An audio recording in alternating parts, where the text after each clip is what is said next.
The good news, the BYU Cougars are 5-0. The bad news, they nearly saw that lead slip and drop to 4-1. What needs to change? What was good? We're making heads and tails of all of it on POSTCAST.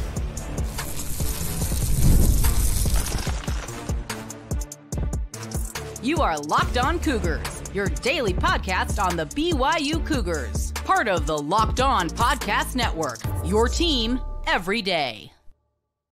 What is up, everybody? I'm Jake Hatch, your host here on Locked On Cougars, resident BYU insider. Thank you once again for making Locked On Cougars your first view or listen of the day, and appreciate all of you who like to call everydayers right here on your original daily podcast focused on the BYU Cougars.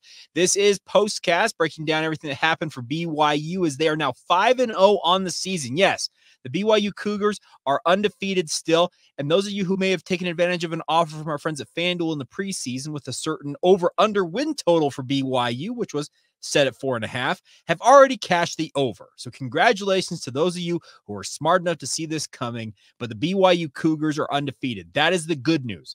Let's celebrate the good for BYU and the fact that they are 5-0. They have found ways to win games when it seemed like things were going against them.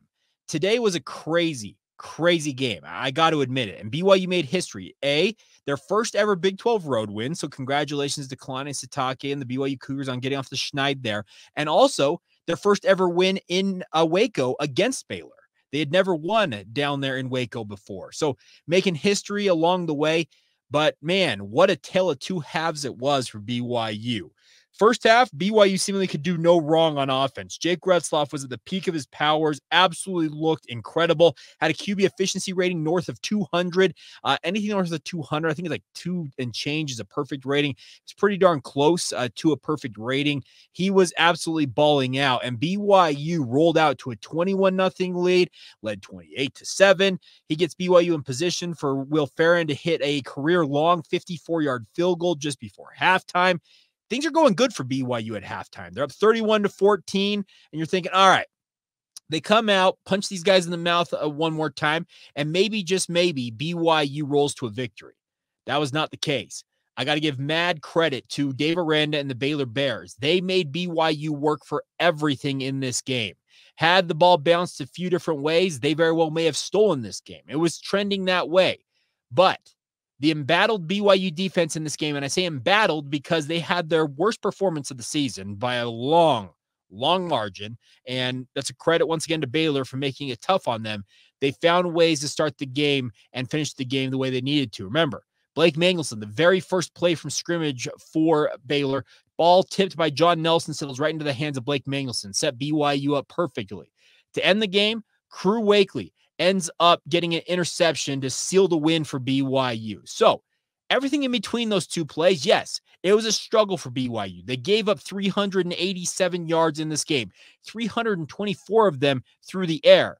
But when it mattered most, BYU's defense answered the bell and did enough to get BYU the win. I keep going back and forth on this game because the more I think about it, I'm not 100% certain that BYU is quite as good as we all think they may be at 5-0. They're going to be in the top 20 in the country tomorrow when the new AP and coaches polls come out. I can assure you of that, because when you win, you move up. That's just a simple fact of life. But the other thing is, based on some of the conversation about the second half, particularly about the offense, BYU is not that bad either. It's kind of an interesting dynamic here. It's hard to get a true read on this BYU team. I freely admit this. The first half, once again, offensively for BYU, absolute dynamite. Could do no wrong. Second half, it wasn't good enough. BYU has got a penchant, and this goes back to the earliest days of Kalani Sitake's tenure. He's now 9 years in to his BYU tenure. For whatever reason, when he gets a lead, and what he considers to be a sizable lead, and apparently that's 21 points in this circumstance, BYU goes into prevent offense mode. It's baffling to me. And by the way, this is not a dig at Aaron Roderick. It's not a dig at Jake Retzlaff. It's not a dig at the running backs.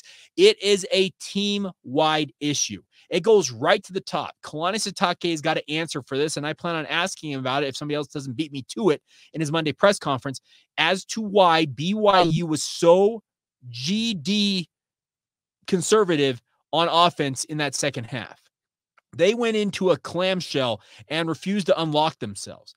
This was a game that was trending towards BYU needing to keep the accelerator down and have to play a shootout the way things were kind of trending towards the end of that first half as Baylor woke up on offense. And as it stood in the second half, BYU could have used a whole lot more than just the 3 points that they mustered in that second half.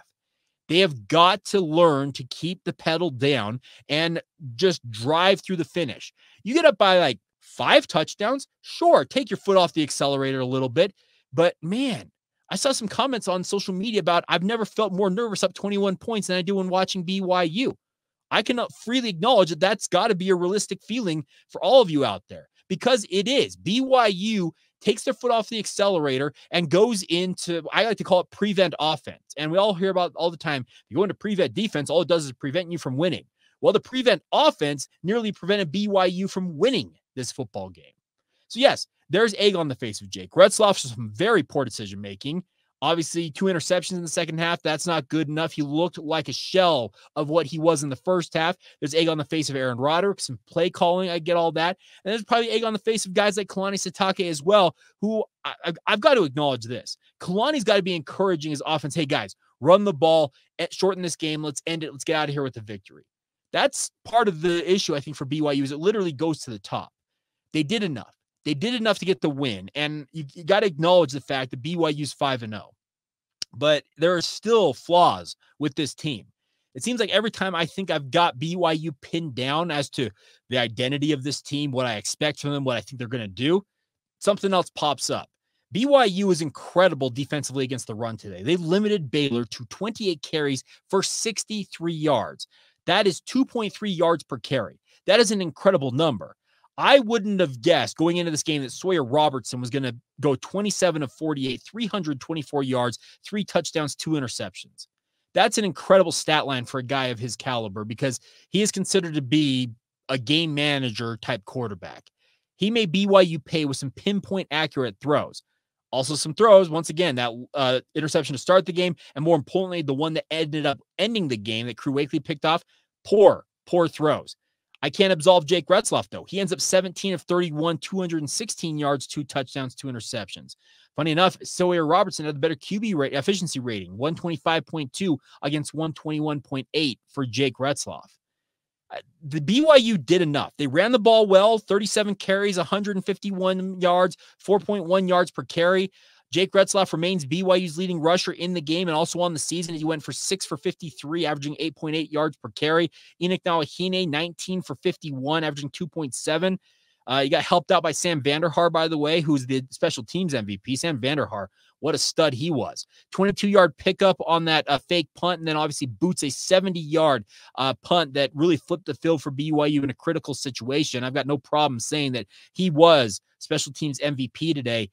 But once again, there's so much of this team that I'm like, okay, once I got an idea of what this might be, that over there makes you think otherwise.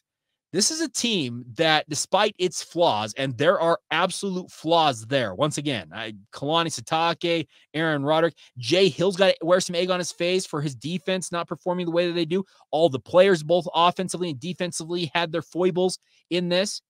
But in spite of all of that, let's celebrate the fact that BYU's 5-0.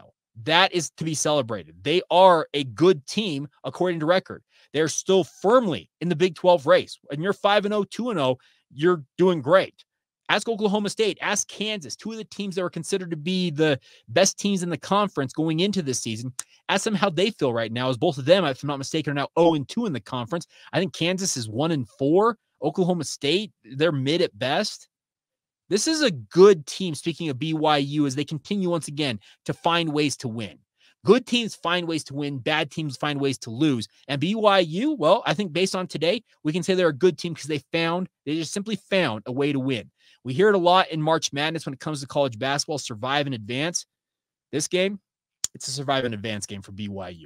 All right, I got a few more thoughts on what I took away from this win for BYU, a couple of other MVP awards to hand out. We'll get to that momentarily, and we'll also get to your comments as well as Postcast rolls on right here on Locked On Cougars. Today's show is brought to you by our friends over at FanDuel. NFL fans, you can start season big with a big return on from our friends at FanDuel, as they are America's #1 sports book. I would encourage you guys right now, if you're interested in getting into the sports betting space, well, FanDuel is where you guys should do it. An incredible app that's super simple and easy to use. You can have some fun. If you get a hunch in the middle of a game, you can check out the latest stats, view live play-by-play, and do so much more on the same page where you're placing your bets. It's as simple as that. And right now, you'll get started with $200 in bonus bets guaranteed when you place your first $5 bet.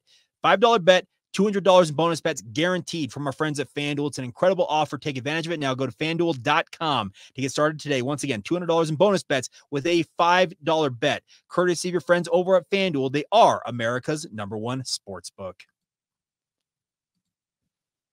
Thank you once again for making Locked On Cougars your first view and or listen of the day. All right.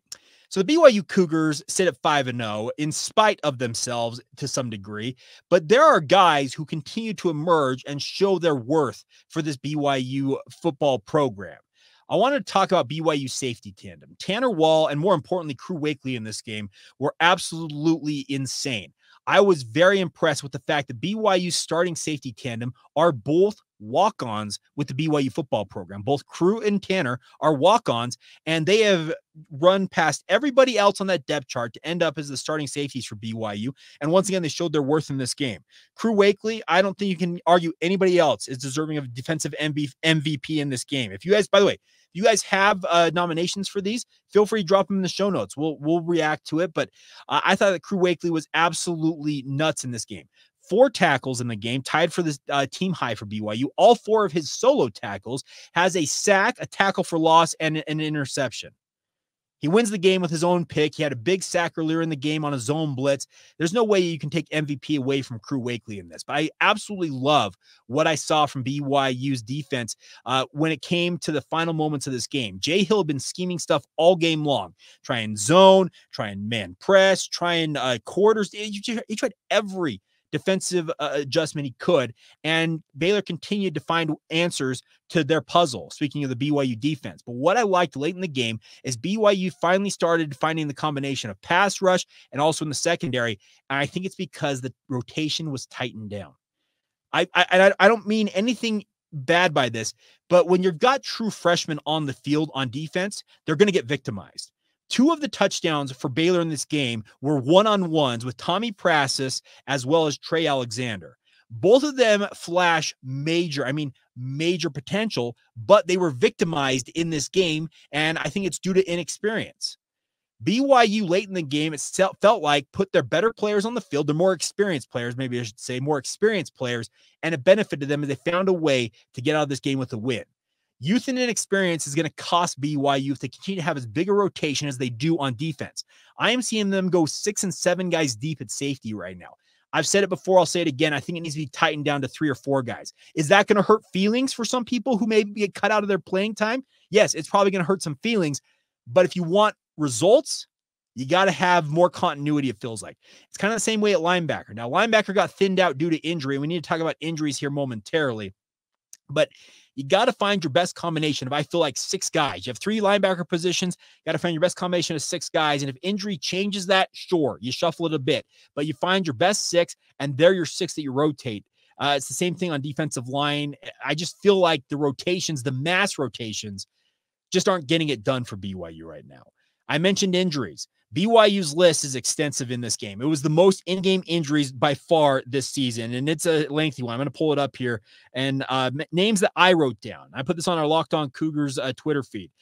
Che Bryant Struther, Evan Johnson, Connor Pay, our good friend, LJ Martin, Sione Aimoa, Harrison Taggart, Cody Epps, Isaiah Glasker, Waylon Lapuaho.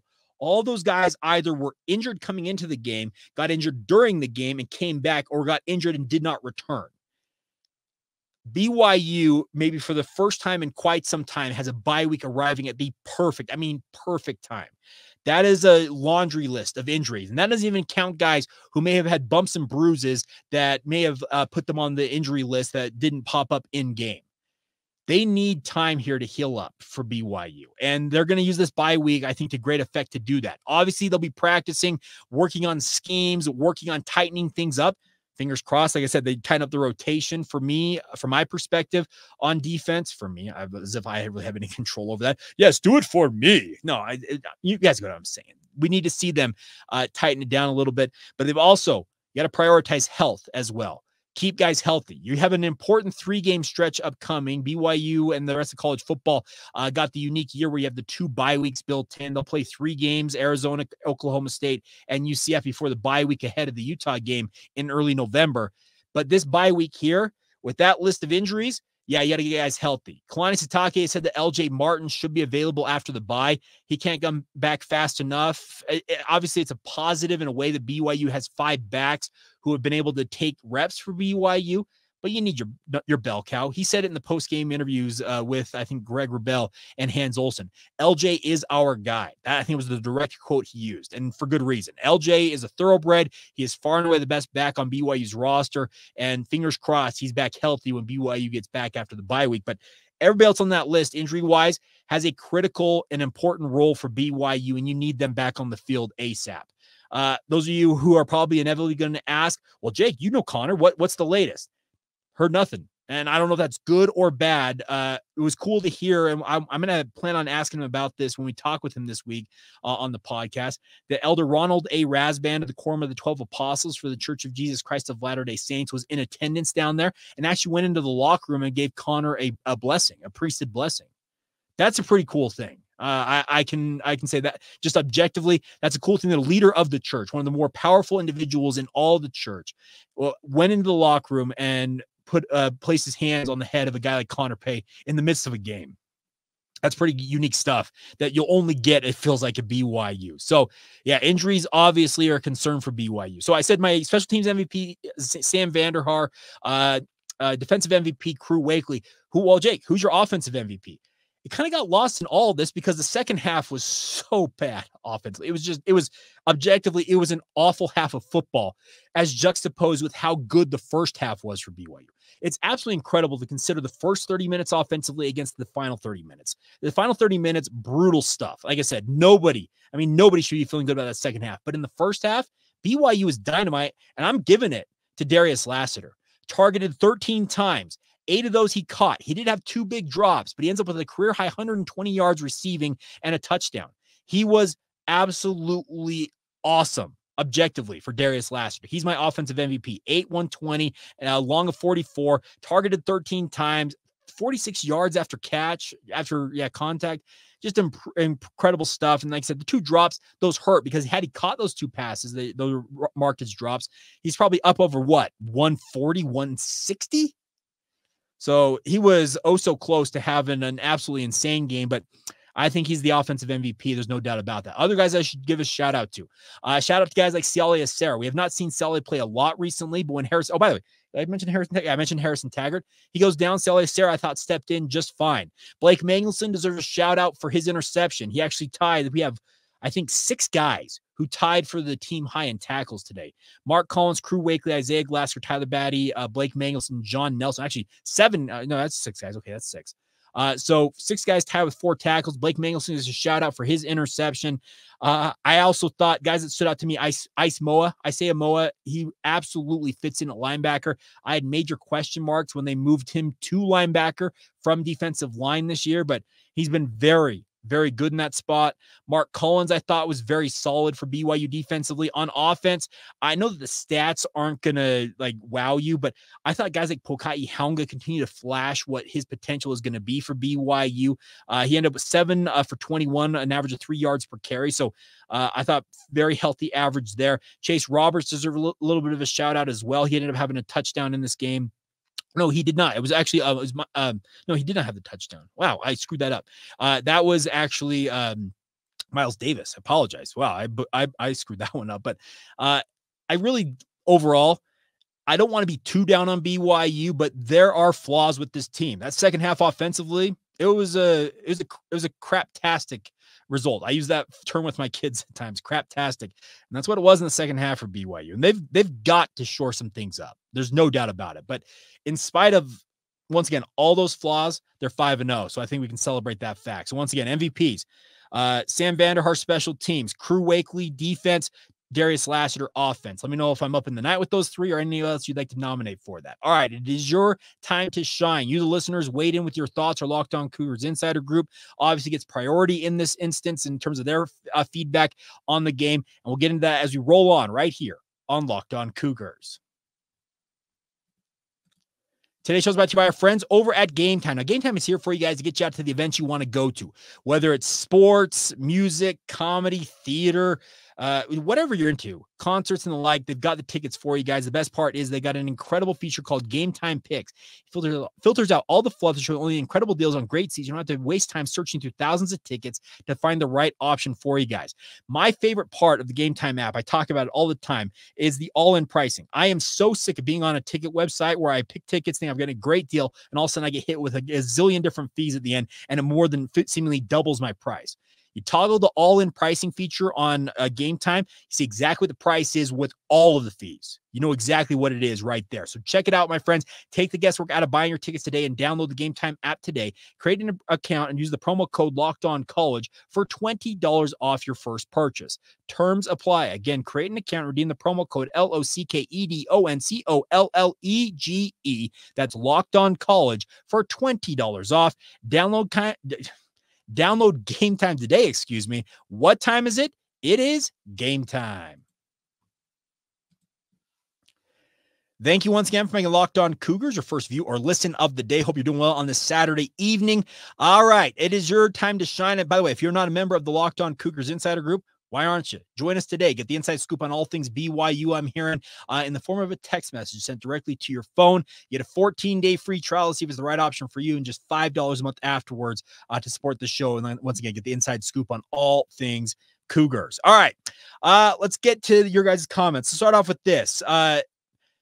Joseph Grant, Roderick is a play caller when BYU has its leads is criminal. Never seen a team play more scared than when BYU takes a lead than with Roderick at the helm. The defense didn't show up today, which is slightly concerning. A win is a win, though. I love being 5-0. Joseph, I think you're not wrong in that. There is something to the play calling when BYU has a lead. My kingdom for BYU to keep the foot on the neck, to use that example, and just run away from a team. I know that Aaron Roderick is an easy scapegoat, but Kalani Sitake is complicit. And if it's a conspiracy, isn't it? Kalani Sitake is a scapegoat. Aaron obviously has to answer for it, but so doesn't Kalani Sitake? He talks all the time. The buck stops with me. So I get that both sides of it play a role in this, but at the same time, I don't think it's a one-person thing. That's the only thing I'll add to that. Let's see, Robert. My other comment is that BYU is not favored in this game, and it's Power 4 and Big 12 football, and BYU is finding a way to win. The issue was turnovers in the second half and a tough Baylor D that stepped up, but they found a way to hold on and win. That's a worrying of celebrating. I think you messed up on that. Prayers for Connor and the rest, and rest up for Arizona. Yeah, I can see that. I can see that obviously being a part of this. It was good to see BYU grind out a win, but yeah, the issue was turnovers. Jake Retzlaff, 2 interceptions. You can't have that. It felt like maybe a little bit of a step back after a phenomenal first half for him. And I don't know. They did find a way to win. I think that is kind of the message today. Survive and advance. This is a tough thing. I'm going to see. There's other comments here. Oh, Ethan, good point here. I think I saw it from somebody else as well. It's a similar sentiment. Jake, I think BYU fans are a little too uptight about the way BYU wins. Just win, baby. It's not a bad take. Just win. Obviously, because a win is a win. You always take that. Chris, a little scary at the end, but they came out on fire. Prayers up for Connor. Yeah, I think Connor Pay, obviously a lot of y'all have got him on your mind if you watch and listen to this podcast, because he's been so good to this show and coming on. It's been awesome. Let's see. Tim Huff. It would have been a long 2 weeks if that had ended badly. Yeah, it would have been. Can you imagine going into the break like that with a loss? Good thing BYU found the win. Tanya Harrison, I love the Cardiac Cougars. Yeah, I think Cardiac is a good one because I think more than a few people had their old ticker racing a little bit in that game. Let's see. Bob Peterson, I saw this game slipping away, but we still got the win. Great job defense and special teams. Offense played good enough. Jake had a good game with a few errors. Now we get a bye game, and they couldn't come at a better time. Yeah, I agree with that take. I think it is a good time for that bye week, especially in spite of all the injuries. And the other thing is you can work on some of the issues that you've had. A lot of the times when it comes to the season, making major adjustments and changing stuff, It doesn't happen in a week. You need extra time. And this is an opportunity to do that. You have a full week without a game, plus another game week to prep ahead of that Arizona matchup. If you're going to change things, tighten up rotations, maybe adjust scheme and that type of stuff, this is the week or one of the weeks to do that in season.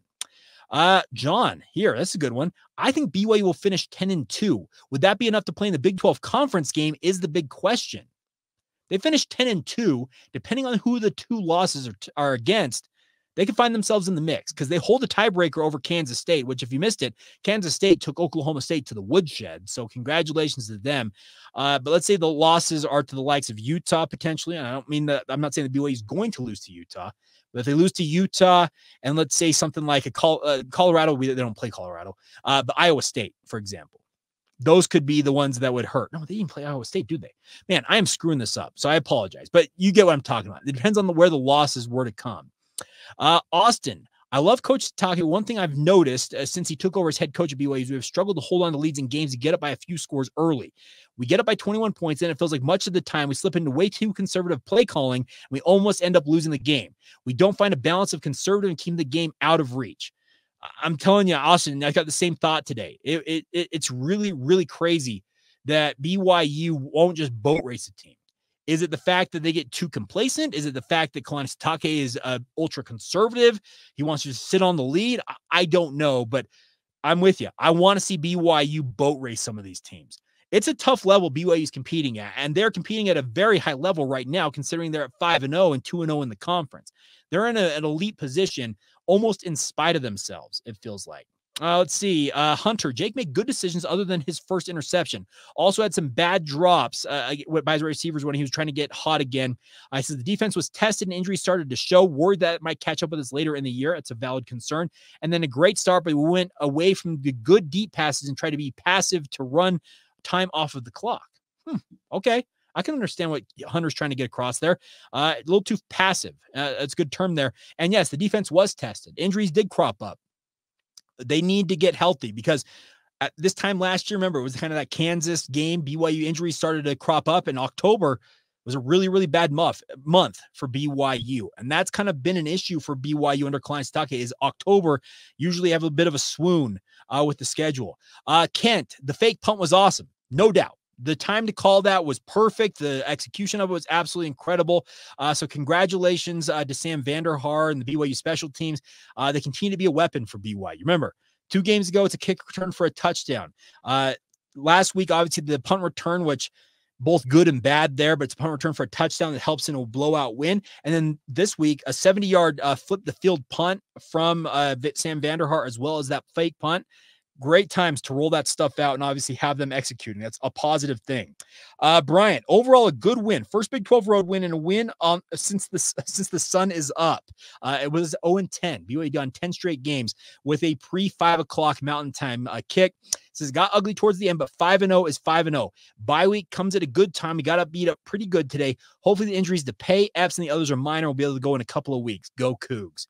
Yeah, I'm hoping that everybody's healthy because they do need to heal up. There's absolutely no doubt about that. All right, let's see. Other comments. We're running out of time here. I'm going to give final word. I'm just kind of scrolling through different things here. Okay, this is a good one. Landon Sorensen. I'm going to give Landon the final word here because this one made me chuckle because let's put the GIF. It says, first half was a lot of fun, especially that first quarter. What a butt pucker of a second half. There were some clenched butts going on. The squeaky bum time, as I like to call it. Baylor QB 3 interception on his first and last throws. What a game. And it's the GIF of who am I talking about? SpongeBob SquarePants going, whew, like just deep breaths. They found a way to win, everybody. So they are a winning football team. Once again, I said it all the time, and I'll say it again. Good teams find ways to win football games. BYU's 5-0. Let's celebrate that fact. I'm going to go back and rewatch this game, have some notes for you guys on our Monday edition of the podcast. I may work in some more of these comments because I felt like I got through maybe like a 10% of what was sent in because a lot of you had a lot of good takes, and I really do appreciate all of that.